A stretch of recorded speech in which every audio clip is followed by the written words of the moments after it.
Hello guys, তো আমার বার্থডের কয়েকদিন আগে আসে কাকুর বার্থডে। তো আমরা বিকেলবেলা আম ঠুসে তারপর ভেবেছিলাম কেক আনতে বেরোবো, কিন্তু তখনই ঝমঝম করে বৃষ্টি নেমে গেল। তাই বেশ কিছুক্ষণ ধরে আমরা বৃষ্টি উপভোগ করলাম, তারপর চলে গেলাম কেক আনতে। সো কেক নিয়ে এসে আমরা আজ জায়গাটাকে ভালো করে সাজালাম, আর সাজানোটা কিন্তু পুরো গুড্ডুই সাজিয়েছে, আমরা সাজাইনি। দেন কেক কাটা হলো। Happy birthday to you, happy birthday to you, happy birthday dear কাকু, happy birthday to you.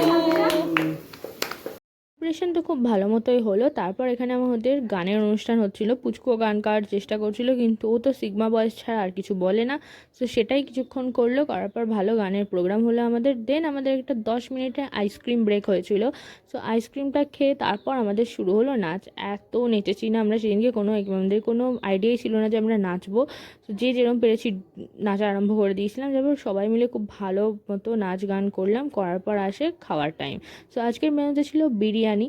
So আমরা বিরিয়ানি খেলাম। দুবেলা চিকেন হয়েছিল, আমি তো খাইনি, কারণ দুবেলা রিচ তো আমি খেতে পারবো না। সো বিরিয়ানি খেলাম, তারপর দিলাম জব্বর ঘুম। আর দেখো